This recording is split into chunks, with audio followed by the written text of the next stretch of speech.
Hello दोस्तों, आपका स्वागत है दिव्य साइंस क्लासेस में। आज हम लोग बात करेंगे कि घर्षण बल किसे कहते हैं। इससे जितने भी रिलेटेड कोई भी क्वेश्चन करेंगे, सारे क्वेश्चन सिंपल तरीके से मैं बात करूंगा। मतलब कि घर्षण बल के ही बारे में नहीं बताऊंगा। इससे जितना भी पूरा चैप्टर होगा एक ही वीडियो में सारे क्वेश्चन क्लियर करूंगा। अगर मैं बात करूं एयरफोर्स नेवी में, इससे सबसे ज्यादा इंपॉर्टेंट क्वेश्चन पूछे जाते हैं और इससे क्वेश्चन आते हैं। कौन कौन से क्वेश्चन आते हैं वो भी मैं बताऊंगा और कब किससे क्वेश्चन पूछा गया, सारे क्वेश्चन बताऊंगा। मैं इस वीडियो में काफी ज्यादा वर्क करके आया हूं, तभी मैं सारे वीडियो आपके पास लाता हूं। तो वीडियो को लास्ट तक जरूर देखना। अगर वीडियो अच्छा लगे तो लाइक करना एंड दोस्तों के साथ शेयर करना। तो सबसे पहले बात करता हूं कि मैं घर्षण बल किसे कहते हैं। ये अगर मैं बात करूं कक्षा 11 के लिए सबसे इंपॉर्टेंट एयरफोर्स नेवी में इससे क्वेश्चन पूछे जाते हैं।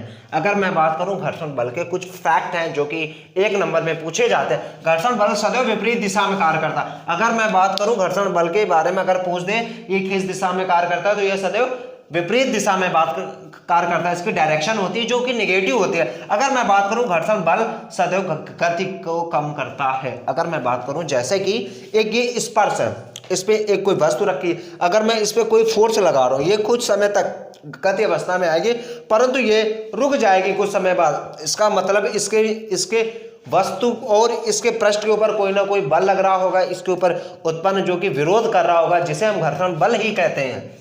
ये घर्षण बल के कारण ही रुकती है। जैसे कि मैं मानूं कि एक कमरे में कोई एक फर्श में मैं गोली को छोड़ देता हूं, गोली कुछ समय बाद रुक जाती है। क्यों रुक जाती है? इसका मतलब कि इसके गोली के बीच और धरती के जो पृष्ठ है इसके बीच कोई ना कोई एक फोर्स लग रहा है, जिसके कारण इसका विरोध कर रहा है, वही वस्तु रुक जा रही है। और मैं बात करूं घर्षण बल के प्रकार की, घर्षण पहली बात तो आपको तैयार करना, घर्षण बल एक प्रकार का बल है जो कि घर्षण बल सदैव विपरीत दिशा में लगता है और घर्षण बल सदैव गति को कम करता है। अगर मैं बात करूं घर्षण बल के प्रकार, तो घर्षण बल के 2 प्रकार होते हैं। नंबर 1 की बात करोगे तो जो होता है स्थिर घर्षण बल, और दूसरे की बात करोगे गतिज घर्षण बल। स्थिर घर्षण बल का मतलब कि कोई भी वस्तु अगर विरामावस्था में है तो हमें उसे स्थिर घर्षण बल के कारण ही वो होती है विरामावस्था में। अगर कोई वस्तु गति अवस्था में है तो इसे हम गति। अगर मैं बात करूं सबसे ज्यादा फोर्स या कार्य किस में करना पड़ता है, वर्क किस में करना पड़ता है, अगर मैं बात करूं स्थिर घर्षण बल पे सबसे अधिक कार्य करना पड़ता है, इसमें सबसे अधिक कार्य करना पड़ता है। सबसे इंपॉर्टेंट टॉपिक अगर आपसे पूछ दे स्थिर ऐसा कौन सा बल है या घर्षण बल है जिसमें ज्यादा अधिक कार्य करना पड़ता है, तो वो स्थिर घर्षण बल है। अगर मैं बात करूं गतिज घर्षण बल, इसमें ये सबसे सरल बल है, इसमें कम कार्य करना पड़ता है। अगर कोई वस्तु अगर गति अवस्था में है तो उसमें कम कार्य करना पड़ता है, अगर कोई वस्तु स्थित अवस्था में है तो उसमें ज्यादा कार्य करना पड़ता है। अगर मैं बात करूं गतिज अवस्था के तो 2 प्रकार हो जाते हैं। 1 नंबर 1 की बात करूं तो स्पर्शी, एक को हो जाएगा लोटनी। अगर मैं बात करूं स्पर्शी बल उसे कहते हैं जो जमीन से सटा के चलते हैं। जैसे कि मैं बात करूं जहाज की, जहाज जो होता है, जो पानी वाला जहाज जल की पृष्ठ के ऊपर ही चलता है, उसे हम स्पर्शी बल घर्षण बल कहते हैं। अगर मैं बात करूं लोटनी बल की एग्जांपल की, तो रेलगाड़ी का पहिया, जो रेलगाड़ी चलती है वो स्पर्शी बल के कार्य करता है। मतलब कि लोटनी गोली, अगर स्पर्शी की बात करोगे तो जहाज और लोटनी की बात करोगे तो इसके अगर। और फिर मैं बात करूं एक होता है सीमांत घर्षण बल, सबसे इंपॉर्टेंट टॉपिक। जब मैंने एग्जाम फर्स्ट ईयर का दिया तो इससे एक क्वेश्चन आया था। अगर मैं बात करूं जब कोई वस्तु रुकी हुई है परंतु यह गति में आ जाए तो इसे सीमांत। अगर मैं बात करूं वस्तु रुकने की ही आखिरी मोमेंटम को ही हम कहते हैं सीमांत घर्षण बल। अगर मैंने नोट बना के लिख दिया स्थिर मतलब कि रुकी हुई वस्तु स्थित ऊर्जा में है या स्थिर घर्षण बल पे है, कोई स्थिर घर्षण बल पे अधिकतम मान को ही सीमांत घर्षण बल कहते हैं। अगर मैं बात करूं जब तक ये रोक के रख रही किसी भी चीज, अगर कोई वस्तु ये आप अगर जब तक ये मोमेंटम में ना आ जाए, अगर मोमेंटम के लास्ट मोमेंटम को ही हम स्थिर घर्षण बल या सीमांत घर्षण बल कहते हैं। स्थिर घर्षण के लास्ट मोमेंटम को ही हम सीमांत घर्षण बल कहते हैं। अगर मैं बात करूं ये किस रूप से होते हैं, सबसे पहले स्थिर घर्षण बल, स्पर्शी, फिर लोटनी। अगर मैं बात करूं सबसे सरल लोटनी, फिर उसके बाद स्पर्शी, उसके बाद स्थिर घर्षण बल। आई होप ये चीजें आपको बहुत ही सिंपल तरीके से क्लियर हो रही होंगी। और एक बार फिर से मैं आपको बता दे रहा हूं ताकि आप एक कॉपी पेन में लिख सके। एयरफोर्स नेवी में सबसे, अगर मैं बात करूं 21 जनवरी की, अब की 21 जनवरी 2023 की बात करूं मैं, तो इससे एक क्वेश्चन सेकंड शिफ्ट में एयरफोर्स में पूछा गया था कि घर्षण बल गति को क्या करता है, सदैव कम करता है या ज्यादा करता है या कुछ नहीं करता, कोई प्रभाव नहीं पड़ता है या नन ऑफ दिस।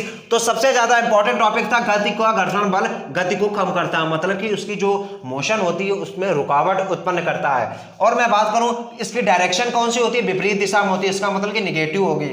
आपको ये तैयार कर लेना। और मैं बात करूं स्थिर घर्षण बल में सबसे अधिक कार्य करना पड़ता है, गतिक घर्षण बल में कम कार्य करना पड़ता है। गतिक के दो रूप हो गए, स्पर्शी, लोटनी। इसके मैंने एग्जांपल दे दिए। स्पर्शी की बात करोगे तो पानी वाला जहाज, लोटनी की बात करोगे तो रेलगाड़ी।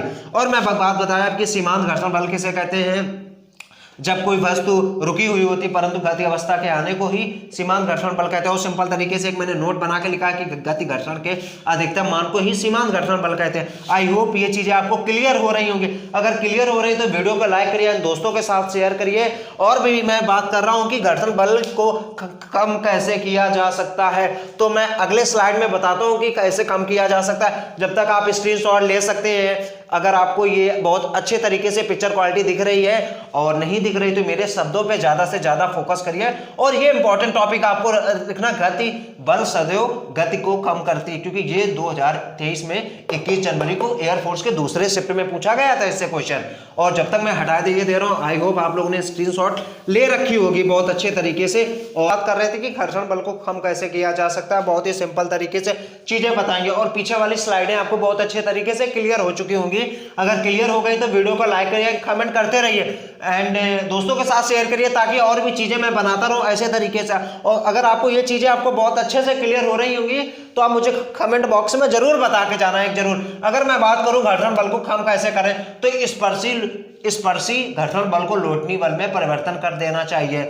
और मैं बात करूं पाउडर का उपयोग कर लेना चाहिए। कोई भी प्रश्न, जैसे कि हम बात करते हैं जिस तरह ढोलक को जब बजाया जाता है तो उसमें पाउडर का प्रयोग किया जाता है, ताकि उसमें ज्यादा चिकनाहट आ सके। जितनी ज्यादा चिकनाहट आएगी उतनी अच्छी उसे ध्वनि निकलेगी। और मैं बात करूं ग्रेफाइट का प्रयोग कर सकते हैं। ग्रेफाइट आप मानेंगे तो जैसे कि आपने पेंसिल देखी होगी, तो पेंसिल के जो पीछे लगा होता है उसे हम ग्रेफाइट कहते हैं। अगर मैं जैसे बात करूं ये पेंसिल के जो अंदर होता है इसे ग्रेफाइट कहते हैं। अगर मैं बात करूं ग्रेफाइट एक सुचालक होता है विद्युत धारा का, इसमें करंट का प्रवाह हो सकता है। अगर मैं बात करूं इसको कोई हम प्रश्न में ऐसे रगड़ते हैं ऐसे तो ये चिकनी हो जाती है, इसका मतलब इससे घर्षण बल कम किया जा सकता है। और बात करूं स्नेल का काम करता है, ठीक है। और मैं बात करूं तेल का प्रयोग करके, ग्रीस का करके, इन सारी चीजों से प्रयोग करके आप घर्षण बल को कम कर सकते हैं। सबसे इंपॉर्टेंट टॉपिक है ये, आप क्लियर कर लीजिए। और बात करूं मैं एक नोट बना के मैंने चीजें रखी है। सीमांत स्थैतिक घर्षण बल Fs अभिलंबवत प्रतिक्रिया R, ठीक है, के अनुक्रमानुपाती होता है। जितनी मतलब कि अभिलंबवत प्रक्रिया के R के अनुक्रमानुपाती होता है जो स्थैतिक घर्षण बल, इसका मतलब Fs प्रोपोर्शनल R। अगर मैं बात करूं प्रोपोर्शनल की जगह मुझे कांस्टेंट ला, जितना Fs होगा उतनी जगह आपकी जो क्रिया हो रही होगी अभिलंबवत मतलब परपेंडिकुलर जो क्रिया हो रही होगी प्रतिक्रिया मतलब कि उसके बराबर होगी। और मैं बात करूं कांस्टेंट लाने के लिए Fs equal μs equal R। सीमांत घर्षण बल और गतिक घर्षण बल मतलब कि Fk equal μk equal R ये जगह, और Uk यहाँ पे क्या गतिक ऊर्जा, गतिक घर्षण बल मतलब कि। और ये चीजें आपको बहुत अच्छे तरीके से सिंपल तरीके से क्लियर हो रही होंगी। अगर आपको स्लाइड ना समझ आ रही तो मेरे शब्दों में फोकस करिए। बहुत ही सिंपल तरीके से चीजें बता रहा हूँ, इतनी सिंपल तरीके से आपको कोई भी नहीं बताएगा। और बात करूं मैं घर्षण कोण किसे कहते हैं, सीमांत घर्षण की अवस्था। आप लिख लीजिए अगर बोर्ड ना दिख रहा तो, जो मैं बोल रहा हूं सीमांत घर्षण बल की अवस्था में सीमांत घर्षण बल Fs तथा अभिलंब प्रतिक्रिया मतलब परपेंडिकुलर जो उसकी प्रतिक्रिया है R के परिणामी P अभिलंबवत प्रतिक्रिया R के साथ जो कोण बनाता है इसे हम घर्षण कोण कहते हैं। अगर मैं बात करूं एंगल ऑफ फ्रैक्शन तो इसे कहते हैं सीमांत घर्षण बल की अवस्था। मतलब कि आपको रखना क्या, सीमांत घर्षण बल की अवस्था। सीमांत घर्षण के बारे में मैंने बता रखा है, स्थैतिक घर्षण का फाइनल मोमेंटम ही इसे कहते हैं कि अवस्था सीमांत घर्षण बल तथा Fs के अभिलंबवत प्रतिक्रिया के R के अनुक्रमानुपाती होता है के साथ परपेंडिकुलर जो इसका कोण बनाएगा ना वही होता है घर्षण कोण। अगर मैं बात करूं tan थीटा μs अपन R, अगर इस तरफ से क्रॉस मल्टीप्लाई कराएंगे तो क्या हो जाएगा, R equal tan theta us equal uk।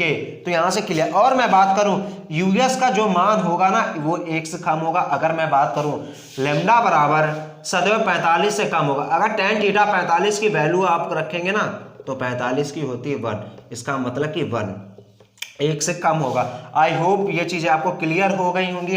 अगर क्लियर हो गई हैं तो वीडियो को लाइक करिए, दोस्तों के साथ शेयर करिए और ऐसी चीज़ें आपको बहुत ही सिंपल तरीके से चीज़ें समझ में आई होगी।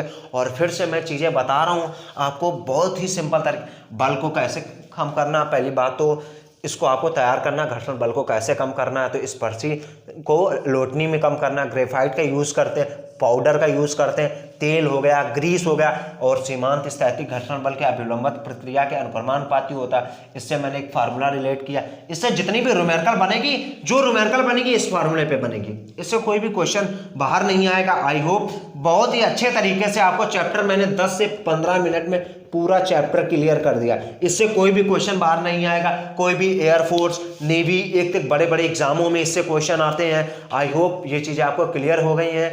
तो वीडियो को लाइक करिए, दोस्तों के साथ शेयर करिए, नहीं समझ में आई डिसलाइक करिए। And thank you and thanks for watching. ऐसे वीडियो देख